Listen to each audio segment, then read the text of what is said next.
Hello everyone. सो आज gravitation का last video है और आज हम लोग डिस्कस करने वाले हैं मोशन ऑफ सैटेलाइट्स के ऊपर।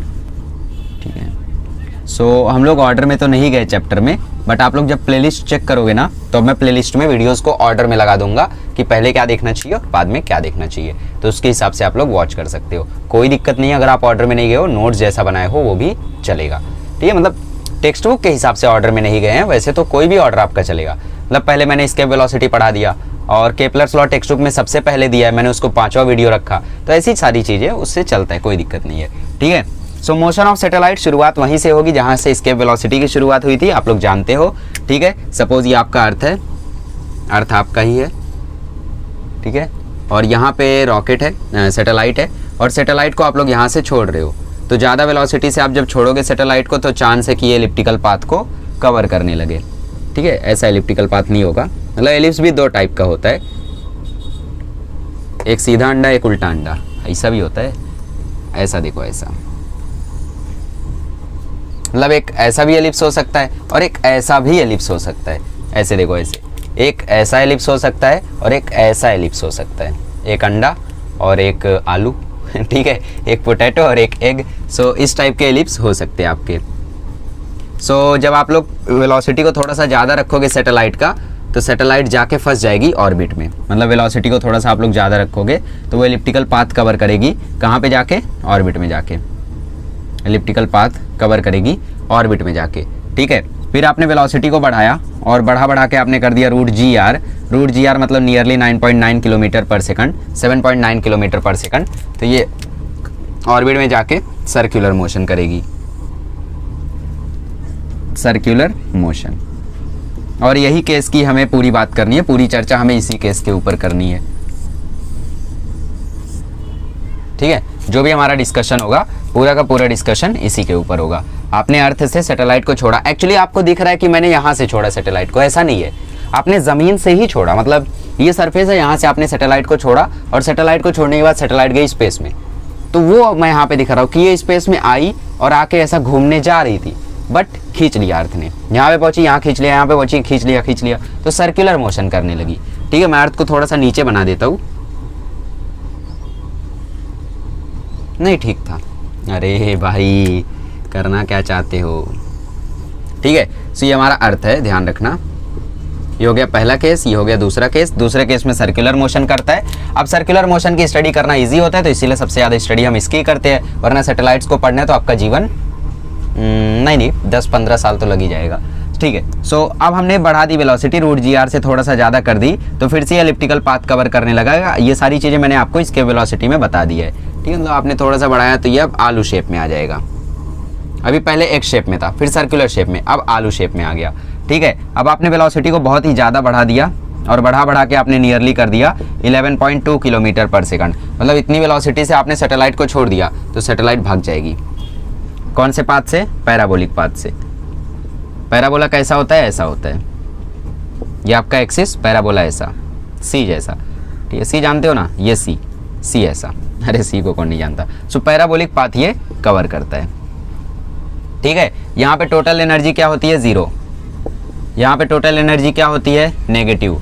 यहाँ पे टोटल एनर्जी नेगेटिव, यहाँ पे टोटल एनर्जी नेगेटिव। ये सारी बातें मैंने आपको बता दी है। अब यहाँ पे 0 क्यों होता है? क्योंकि ये जस्ट फ्री हुआ है ना अर्थ से। 11.2 चाहिए था, आपने 11.2 दे दिया, उससे ज़्यादा थोड़ी दिया है। अब सपोज आपने 11.2 से ज़्यादा दे दिया, वेलोसिटी 11.2 किलोमीटर पर सेकंड से ज़्यादा हो गया, तो टोटल एनर्जी पॉजिटिव हो जाएगी और ये पाथ बन जाएगा हाइपरबोलिक पाथ। मतलब सैटेलाइट ऐसे छूटेगी और जाती रहेगी वो। सो ये वाला कर्व कुछ ऐसा रहेगा, पैराबोला कुछ ऐसा, हाइपरबोला देखो ऐसा होता है। सी का जो मुंह है वो थोड़ा सा ज़्यादा खुल जाता है, पैराबोला में कम खुलता है। एलिप्स में क्लोज्ड कर्व है, एलिप्स क्लोज्ड कर्व है, एक एग टाइप का और एक पोटैटो टाइप का। ठीक है, सो दोनों आप लोग समझ सकते हो। सो सबसे पहले आपने कुछ वेलोसिटी से फेंका तो वो एलिप्टिकल पाथ में अपना मोशन कर रहा था ऑर्बिट में। फिर आपने थोड़ा और वेलोसिटी बढ़ाया, नियरली रूट जी आर किया, तो वो सर्कुलर मोशन करने लगा। अब रूट जी आर कैसे आया वो भी मैं बताऊंगा, टेंशन मत लो। फिर आपने थोड़ा और वेलोसिटी बढ़ाया तो वो एलिप्टिकल पाथ फिर से कवर करने लगा, रूट जी आर से ज़्यादा किया आपने तो। फिर आपने 11.2 किलोमीटर कर दिया तो वो स्केप कर गया। यहाँ पे क्या हो गया? यहाँ पे वो स्केप कर गया, मतलब सैटेलाइट रुकी ही नहीं। पूरी मेहनत बर्बाद।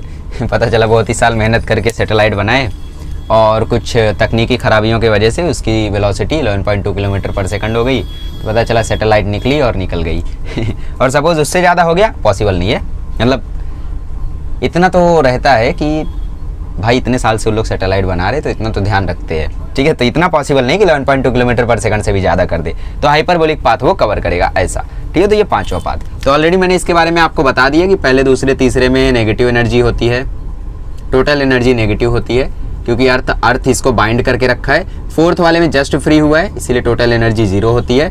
फोर्थ वाला पाथ होता है पैराबोलिक, पहला और तीसरा होता है एलिप्टिकल, दूसरा होता है सर्कुलर और पांचवे में टोटल एनर्जी पॉजिटिव और ये पाथ होता है हाइपरबोलिक, ठीक है। सो ये हमारी बातें हो गई मोशन ऑफ सैटेलाइट्स के बारे में। हमें डिस्कस क्या करना है, हमें डिस्कस करना है सैटेलाइट का टाइम पीरियड, सैटेलाइट के वेलोसिटी का, और वाइटल वेलोसिटी क्या होती है सैटेलाइट का उसका। अगर सैटेलाइट सरफेस पे है तब उसका वेलोसिटी कितना होगा, तब उसका टाइम पीरियड कितना होगा। मतलब अर्थ के सरफेस से बहुत करीब है, ये अर्थ है, यहाँ पे सैटेलाइट है। अर्थ से सैटेलाइट काफ़ी दूर है तब क्या होगा।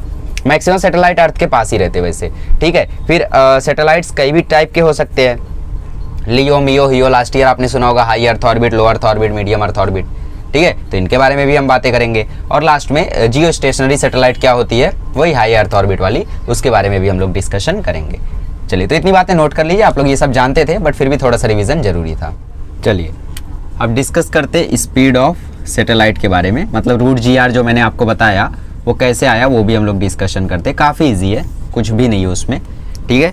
सो सिनेरियो देखते हैं कैसा सिनेरियो रहता है। देखो ये हमारा अर्थ है और यहाँ पे लेट से अर्थ का ऑर्बिट है जिसमें सैटेलाइट रिवॉल्व कर रही है, ठीक है। अर्थ का मास m, सैटेलाइट का मास m।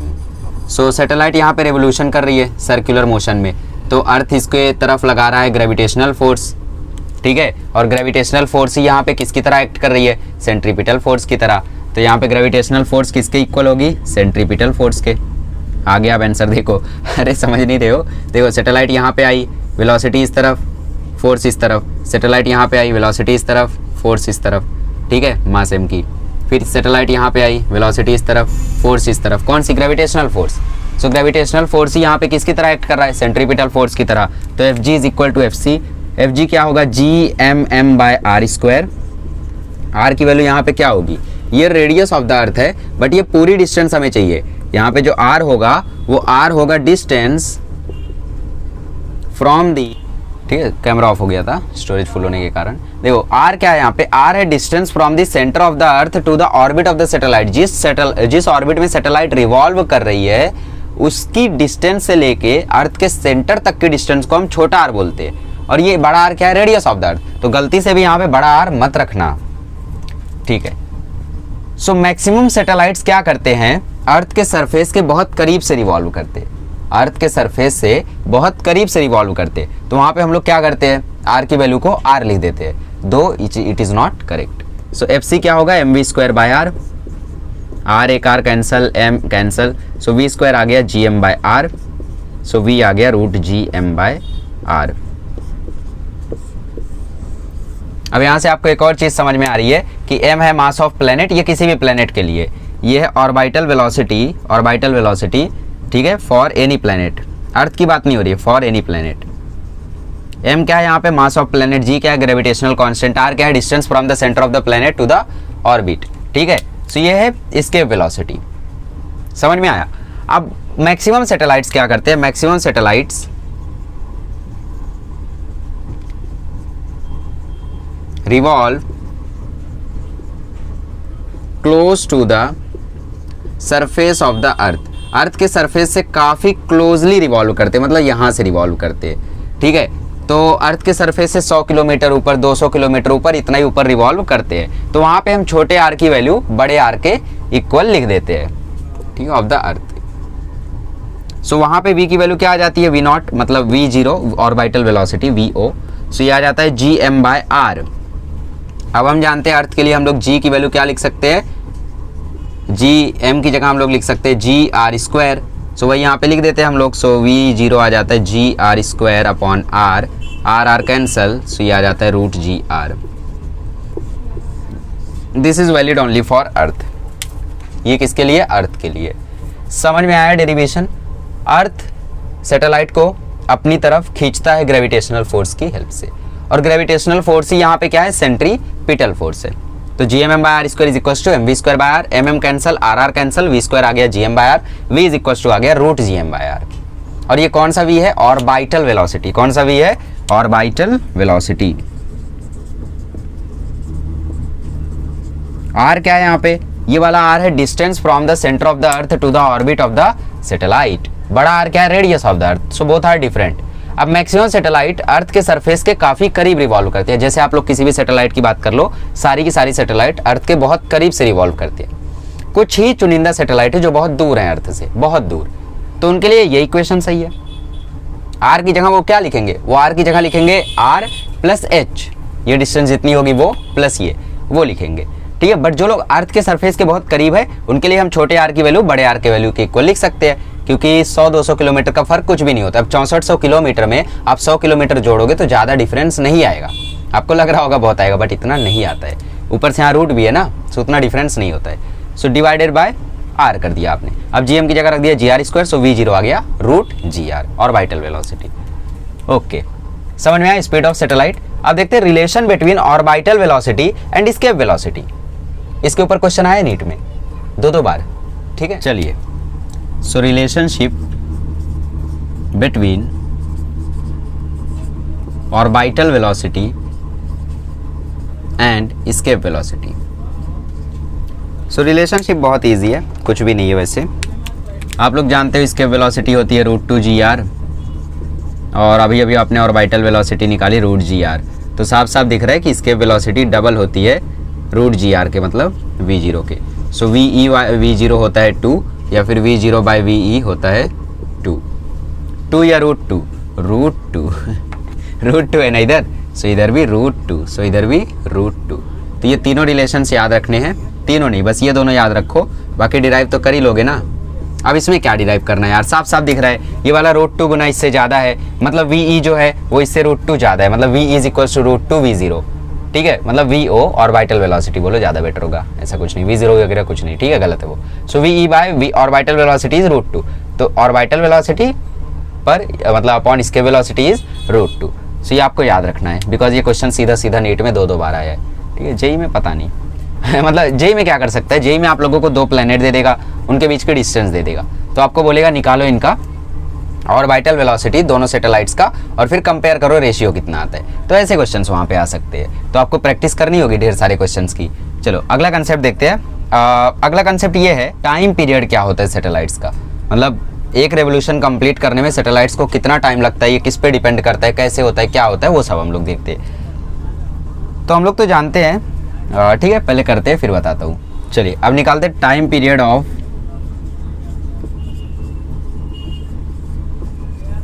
Revolution of satellite.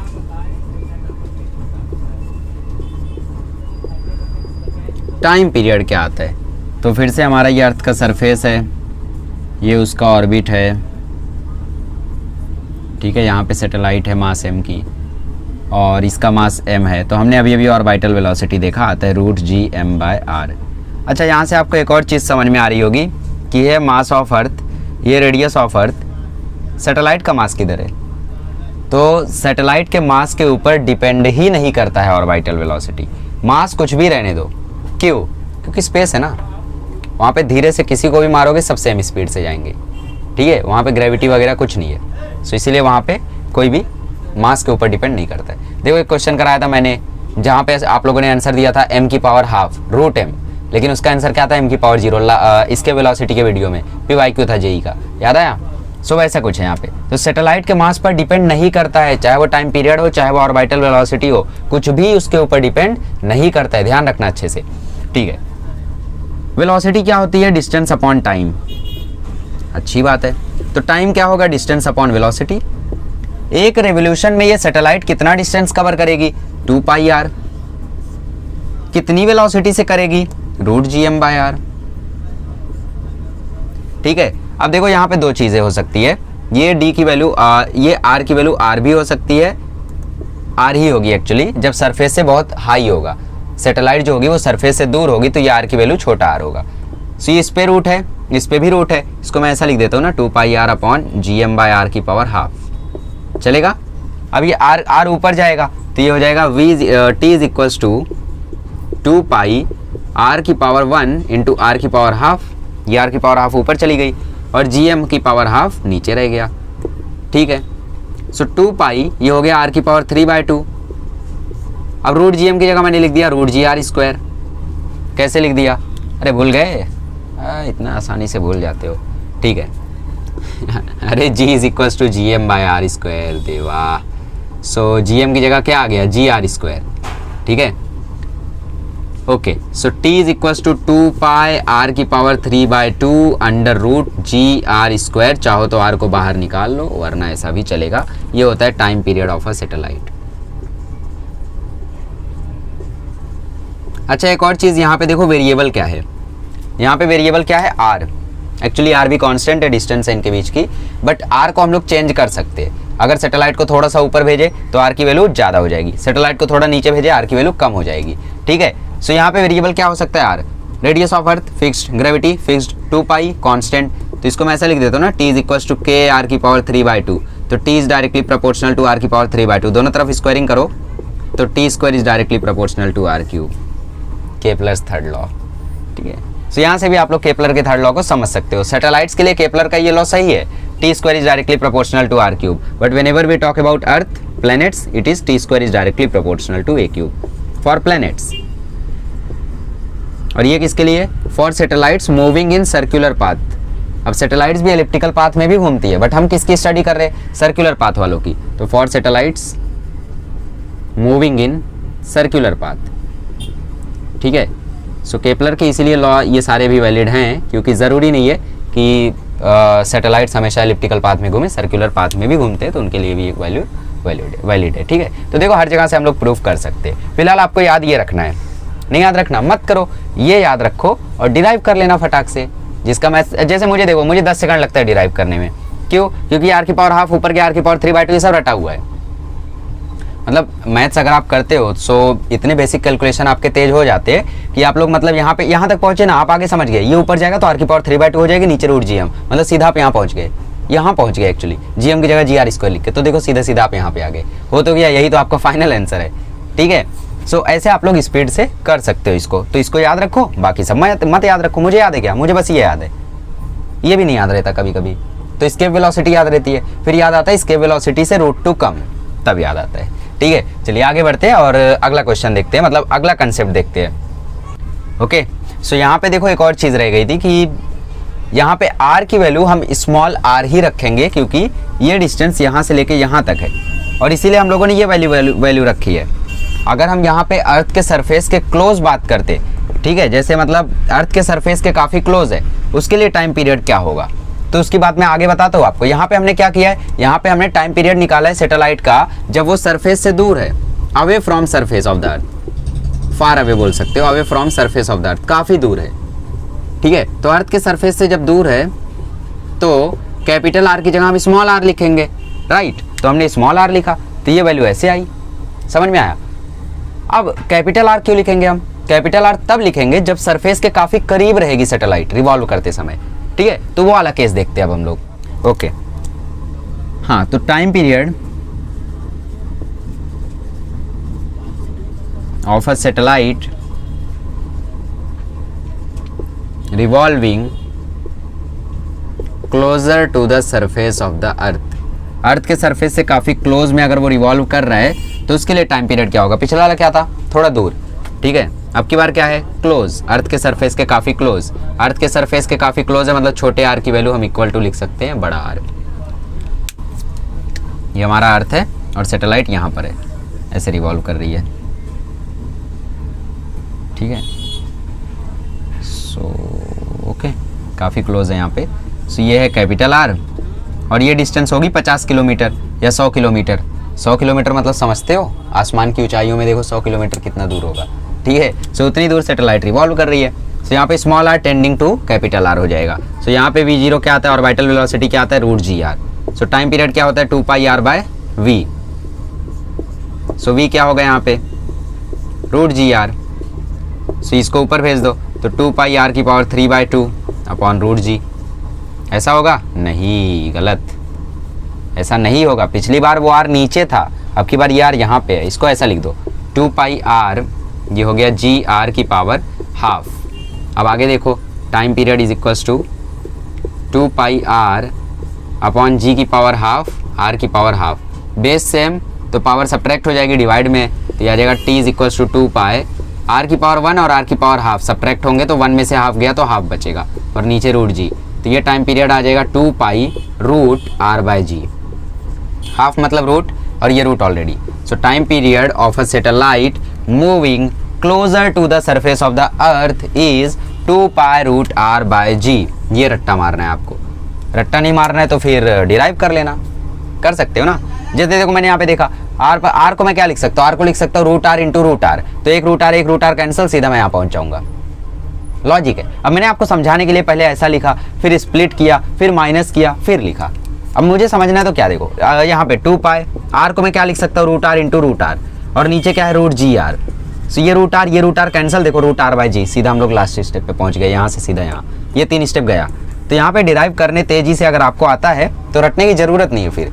और रटना वैसे भी इतना आसान नहीं होता है कि सारे फॉर्मूले आप लोग रट सको, ठीक है। तो इसलिए मैं भी रटता नहीं हूँ। ओके, एक और चीज़, अगर आपको बोल दे कि ये सरफेस ऑफ द अर्थ है और सैटेलाइट यहाँ पे h डिस्टेंस ऊपर है, तो r की वैल्यू क्या होगी, r प्लस h।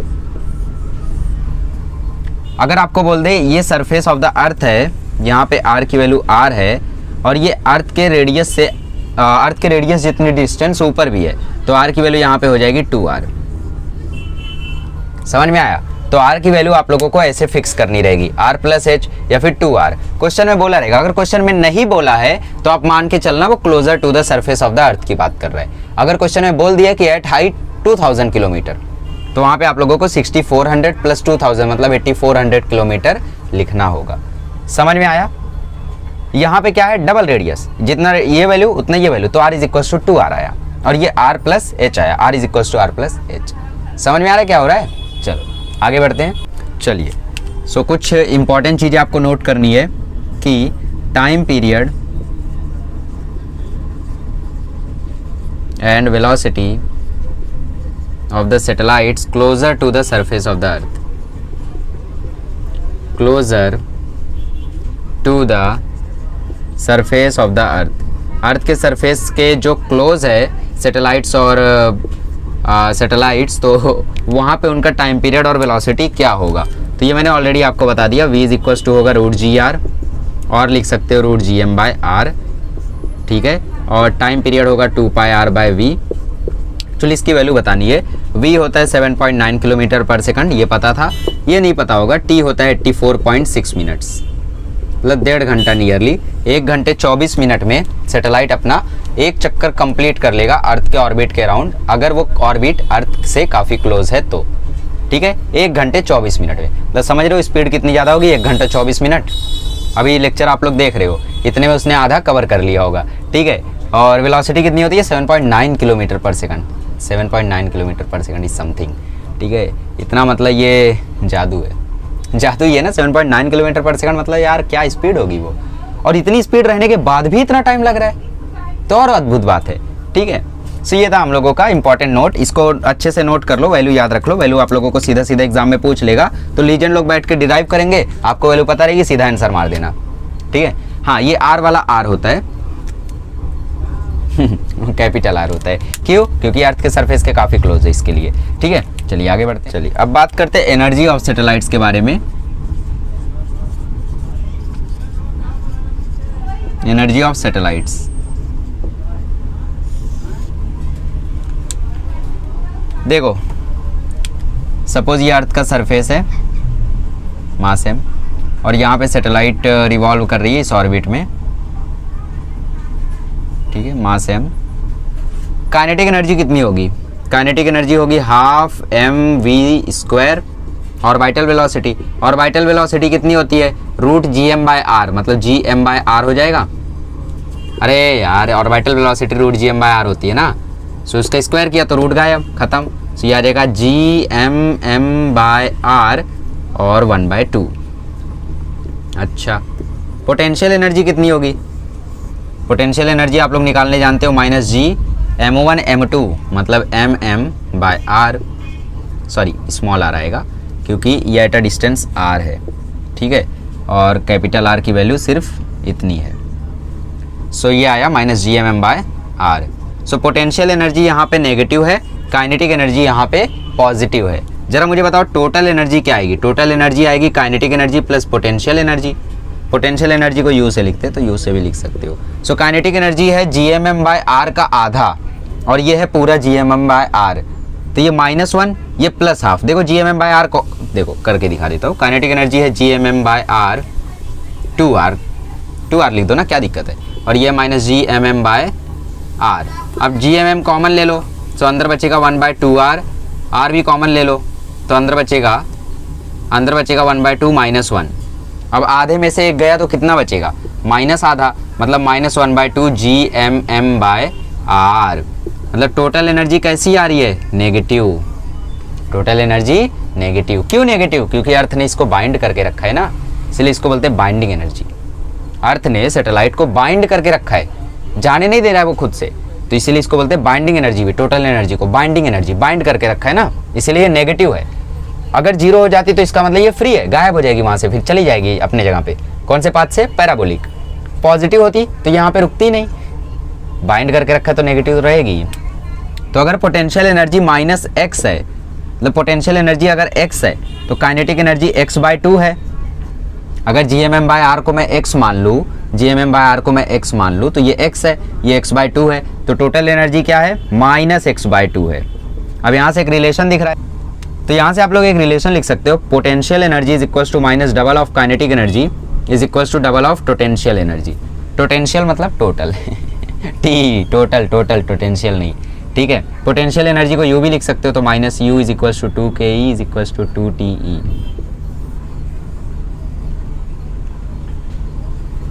समझ में आया? चेक कर लो, u कितना है? -x। यहाँ पे -x रखो और यहाँ पे x/2 रखो, 2 कैंसिल होगा, -x आएगा। और यहाँ पे देखो 2 इंटू -x/2 रखो, 2 कैंसिल होगा, फिर से यहाँ पे -x आएगा। तो u is equal to -2ke is equal to 2te। ये था एनर्जी वाला कंसेप्ट, ठीक है। और टोटल एनर्जी इसलिए नेगेटिव है क्योंकि इसने बाइंड करके रखा है इसको। आगे बढ़ते हैं और अब अगला कंसेप्ट देखते हैं, मतलब एक न्यूमेरिकल भी कर ही लेते हैं। देखो चलिए, तो एक क्वेश्चन देख लेते हैं। यहाँ पे बोले 2 सैटेलाइट है, एक ए और एक बी, जेई का क्वेश्चन है। सो ये बोला है दोनों लॉन्च किए गए, एक लॉन्च किया गया एल्टीट्यूड r से, ए लॉन्च किया गया एल्टीट्यूड r से, मतलब ये डिस्टेंस r है तो वो लॉन्च किया गया यहाँ से r डिस्टेंस से, ठीक है। तो इसके लिए v0 क्या होगा? √2 GM/r होता है, तो यहाँ पे छोटे r की वैल्यू क्या होगी? छोटे r की वैल्यू होगी 2r, मतलब इसकी वैल्यू आएगी GM/r, तो इसकी वैल्यू आएगी GM/2r, ठीक है। तो काइनेटिक एनर्जी और पोटेंशियल एनर्जी कंपेयर कराना है आपको। तो काइनेटिक एनर्जी क्या होती है? काइनेटिक एनर्जी होती है ½ mv²। v कितना है यहाँ पे? v है GM/2r, तो यहाँ पे काइनेटिक एनर्जी आ गई GMM/4r। पोटेंशियल एनर्जी निकाल लो, पोटेंशियल एनर्जी तो साफ साफ दिख रही है -GMM/2r। अरे दिख रहा है ना, पोटेंशियल एनर्जी -g, सपोज इसका मास m, इसका मास m, सो GMM/2r, ये है इसकी पोटेंशियल एनर्जी। हाँ, पोटेंशियल एनर्जी मास पे डिपेंड करती है, -g, गजब, अद्भुत, बहुत हार्ड।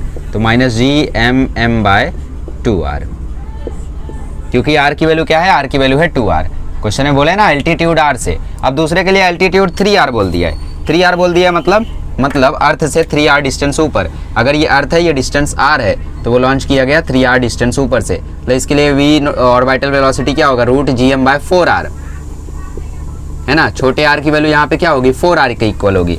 तो यहाँ पे काइनेटिक एनर्जी बताओ क्या होगी? यहाँ पे काइनेटिक एनर्जी होगी ½ mv², और v कितना है यहाँ पे? v है GM/4r, ठीक है। सो यहाँ पे आ जाएगा GMM/8r, और पोटेंशियल एनर्जी तो साफ साफ दिख रही है -GMM/r की वैल्यू क्या है? 4r, सो हो गया 4r। अब ये किसका पोटेंशियल एनर्जी? b का, ये किसका काइनेटिक एनर्जी? b का, ये किसका पोटेंशियल एनर्जी? a का, ये किसका काइनेटिक एनर्जी? a का। रेशियो निकालना है तो निकाल दो, kinetic energy of a upon kinetic energy of b, ठीक है। ये है GMM/4r और ये है GMM/8r। अब ये सब कैंसल, और ये हो जाएगा ऊपर, तो ये आ जाएगा 8/4, तो ये आ जाएगा 2:1, ठीक है, ये आ जाएगा 2:1।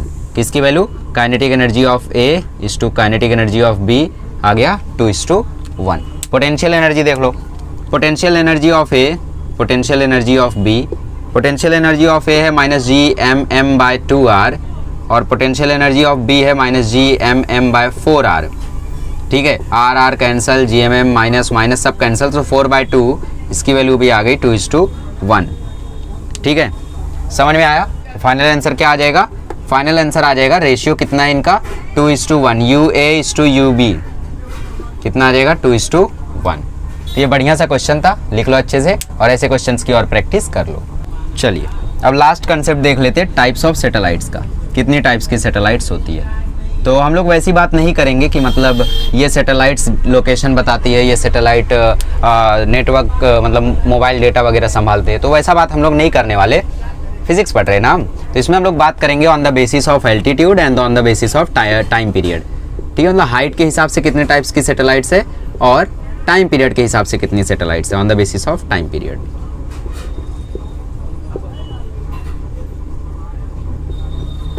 ठीक है, सो टाइम पीरियड मतलब कुछ का टाइम पीरियड ज़्यादा होगा, कुछ का टाइम पीरियड लो होगा, कुछ का टाइम पीरियड नॉर्मल होगा, कुछ की हाइट ज़्यादा होगी, कुछ की हाइट कम होगी, कुछ की हाइट, ठीक है, समझ रहे हो।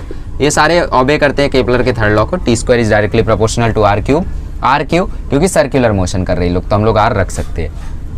हाँ, सो पहला है low earth orbit, lower earth orbit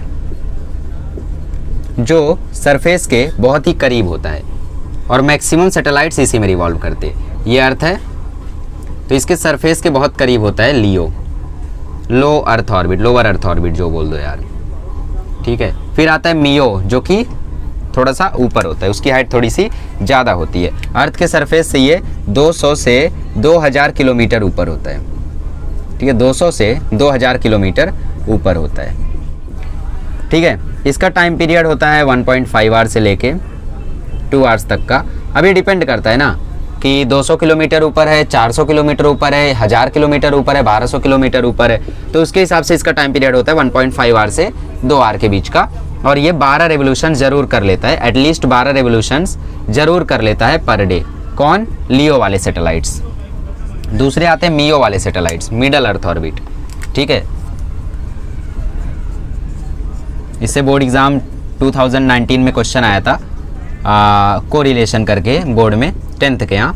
सो वहाँ पे कई सारे लोग फंस गए थे, इवन मैंने भी जब पेपर देखा तो मुझे भी इसका आंसर नहीं मालूम था। सो आई वॉज फीलिंग लकी कि मैं 2019 में एग्ज़ाम नहीं दिया, लेकिन समय के साथ मुझे भी पता चल गया उसकी वैल्यू क्या होती है। ठीक है, सो इसकी हाइट होती है 2000 किलोमीटर से लेके 3600 किलोमीटर तक, 2000 किलोमीटर से लेके 3600 किलोमीटर, मतलब अर्थ के रेडियस से जस्ट आधा। तो मियो कुछ ऐसा होता है, मतलब थोड़ा सा और ऊपर होता है, समझ सकते हो ना।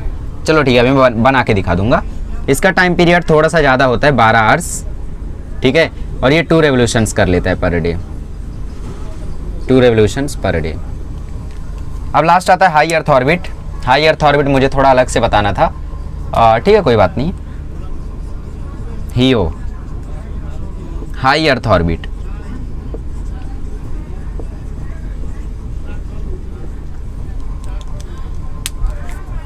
इधर पे डिस्टेंस होती है 6400 किलोमीटर्स की। ठीक है, इसकी हाइट होती है 6400 किलोमीटर की। टाइम पीरियड होता है 24 आवर्स और ये करता है 1 revolutions per day, 1 revolutions per day. इसकी हाइट होती है 6400 kilometre which is equal to radius of the अर्थ।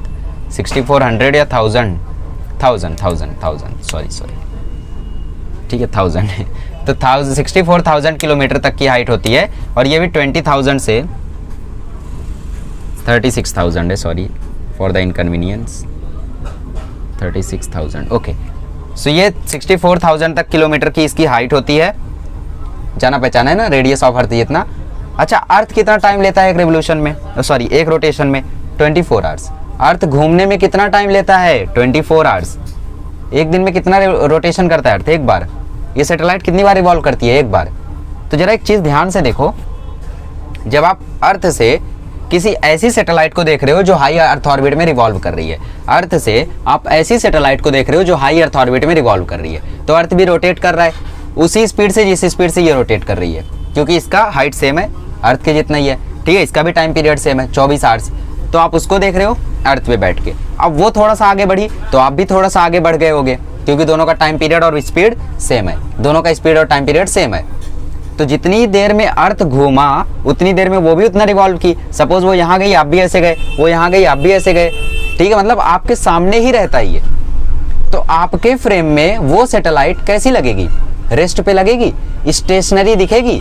तो इसीलिए जो सैटेलाइट्स हाई अर्थ ऑर्बिट में रहती है उनको हम बोलते हैं जियो स्टेशनरी सैटेलाइट्स, और इसीलिए इस ऑर्बिट को हम लोग बोलते हैं जियो स्टेशनरी ऑर्बिट। क्यों?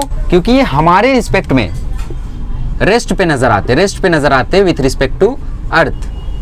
अस मतलब अर्थ, तो हमारे रिस्पेक्ट में वो रेस्ट पे नजर आएंगे। जैसे आप अभी भाग रहे हो मैराथन में और आपके बाजू वाला भी सेम स्पीड से भाग रहा है, तो जब आप बाजू वाले को देखोगे बोले अबे रुका हुआ है, मतलब सिर्फ ऐसे पैर ऊपर नीचे कर रहा है, जबकि सच्चाई है आपके साथ वो भाग रहा है। जैसे ट्रेन, आपकी ट्रेन साइड में ट्रेन सेम स्पीड से जाए तो आपको लगेगा यार ट्रेन रुकी हुई है, जबकि वो रुकी नहीं है, दोनों सेम स्पीड से जा रहे हैं, ठीक है। बट आपको लगेगा कि यार हम दोनों रुक गए हैं, ऐसा नहीं है। तो वैसे यहाँ पर होता है, अर्थ जिस स्पीड से रोटेट कर रहा है उसी स्पीड से ये रिवॉल्व कर रही है, जियो स्टेशनरी सैटेलाइट्स, ठीक है। तो ये हमारे रिस्पेक्ट में रेस्ट पे नजर आती है, तो इसलिए इनको हम बोलते हैं जियो स्टेशनरी सैटेलाइट्स। और किस ऑर्बिट में रहते हैं? जियो स्टेशनरी ऑर्बिट्स। कौन सा ऑर्बिट है वो? हायर अर्थ ऑर्बिट, ठीक है, जिसकी हाइट कितनी होती है? 36,000 से लेकर 64,000 किलोमीटर तक, 36,000 से लेकर 64,000 किलोमीटर तक, ठीक है। सो हाई अर्थ ऑर्बिट के बारे में बात करते हैं, हियो।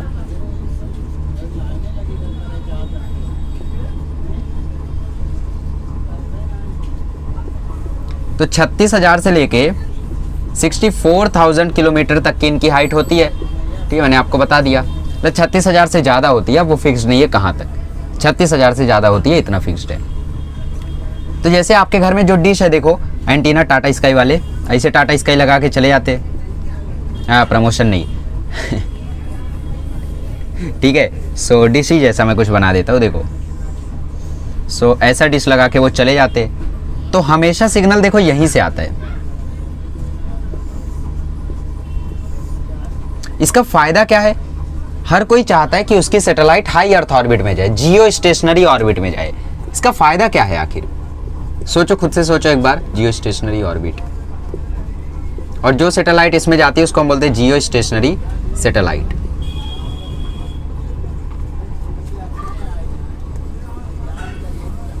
और ये कहाँ पे जाता है? ये अर्थ के इक्वेटर बेल्ट पे जाता है, अर्थ के इक्वेटर बेल्ट पे जाके रिवॉल्व करता है। पोल्स पे नहीं, पोल्स ऐसा होता है, तो पोल्स पे जाके रिवॉल्व नहीं करता है, इक्वेटर बेल्ट पे जाके रिवॉल्व करता है, ऐसा, ठीक है। तो इनको हम बोलते हैं जियो स्टेशनरी सैटेलाइट्स। फायदा क्या है इसका? ये आपने एंटीना लगवा दिया, ठीक है। अब आपने सैटेलाइट जो थी नेटवर्क रिसीविंग वाली, मतलब जहाँ से भी आपको सिग्नल आना था, वो सैटेलाइट का टाइम पीरियड है 12 आवर्स। तो एंटीना तो आपका ऐसे ही रहेगा, अर्थ अपनी स्पीड से ही रोटेट करेगा। तो अर्थ से स्पीड उसकी कम है, क्योंकि उसकी स्पीड कितनी है? उसकी स्पीड ज़्यादा है, मतलब 12 आवर्स में वो एक कंप्लीट रेवोल्यूशन कर रहा है। अर्थ को 24 घंटा लगता है, मतलब उसकी स्पीड डबल है। अर्थ जब तक इतना चलेगा तब तक वो उतना चल देगा। तो आपको फिर अपना एंटीना घुमाना पड़ेगा, उसकी साइड करना पड़ेगा, अरे किधर है वो सैटेलाइट, नेटवर्क नहीं रिसीव हो रहा है। बट अगर हाई अर्थ ऑर्बिट में भेज दिया तो इसका टाइम पीरियड अर्थ के टाइम पीरियड जितना ही है, 24 आवर्स ही है। 24 आवर्स इसका भी टाइम पीरियड है और अर्थ का भी इतना है। मतलब एंटीना जब इतना मुड़ेगा तो सैटेलाइट भी इतनी ही मुड़ेगी। तो एंटीना आपको बार बार घुमाना नहीं पड़ेगा। इसलिए सबसे ज़्यादा यूज़ किसका करते लोग? हायर अर्थ ऑर्बिट का। इसी को क्या बोलते हैं? जियो स्टेशनरी ऑर्बिट। और जो सैटेलाइट्स इसमें हम भेजते हैं उनको हम बोलते हैं जियो स्टेशनरी सैटेलाइट। अब एक होती है जियो सिंक्रोनस सैटेलाइट। जियो सिंक्रोनस सैटेलाइट मतलब वो सैटेलाइट्स जिनको हम जियो सिंक्रोनस ऑर्बिट में भेजते हैं, और वो भी ऐसे ही होते हैं बट वो थोड़े से इंक्लिनेशन पर होते हैं। इनका भी टाइम पीरियड सेम होता है 24 आवर्स। ये भी 36,000 किलोमीटर ऊपर से 36,000 किलोमीटर ऊपर ही होते हैं, ठीक है। ये भी 36,000 किलोमीटर ऊपर ही होते हैं। बस इक्वेटर बेल्ट पे ना रहने की जगह ये थोड़े से टेढ़े रहते हैं, इंक्लाइन पर रहते हैं। कौन? जियो सिंक्रोनस सैटेलाइट्स, ठीक है। दोनों में डिफरेंस क्या है? कुछ नहीं है, बस एक डिफरेंस है कि ये इक्वेटर बेल्ट पे रहता है और वो इंक्लाइन प्लेन में रहता है। ऐसा समझ में आ रहा है? तो ये था types of satellite on the basis of time period and on the basis of altitude. LEO, MEO, HEO EO में हायर अर्थ ऑर्बिट में आते हैं दो टाइप के सैटेलाइट, एक जियो स्टेशनरी और एक जियो सिंक्रोनस। दोनों के दोनों सेम होते हैं, time period 24 hour, distance 36,000 kilometre से ज़्यादा, और रिवॉल्व करते इक्वेटर बेल्ट पे कौन, जियो स्टेशनरी सैटेलाइट, इंक्लाइंड में कौन, geosynchronous satellite. High low earth orbit मतलब 200 से 2000 किलोमीटर के बीच की डिस्टेंस रहेगी, और वो हम लोगों के रहेंगे वो सैटेलाइट जो सरफेस के काफ़ी क्लोज है, ठीक है। और उनका टाइम पीरियड वगैरह हम जानते हैं, 1 आवर 24 मिनट्स मतलब 1.5 आवर, है ना। 12 रिवोल्यूशन कर ले जाते हैं लोग एक दिन में एटलीस्ट, उससे ज़्यादा भी कर सकते हैं। मिडल अर्थ ऑर्बिट की बात करें तो उसकी डिस्टेंस होती है 20,000 से लेकर 36,000 किलोमीटर के बीच में, उन लोग 2 रिवोल्यूशन कर लेते हैं, टाइम पीरियड होता है 12 आवर्स, ठीक है। चलिए, सो इसी के साथ हमारा ग्रेविटेशन खत्म होता है, और अब इसके ढेर सारे क्वेश्चन आपको सॉल्व करने हैं ताकि आपकी हैबिट अच्छी बन जाए। अब अगले लेक्चर में हम शुरू करेंगे एक छोटा सा चैप्टर जिसका नाम है मैकेनिकल प्रॉपर्टीज ऑफ सॉलिड्स।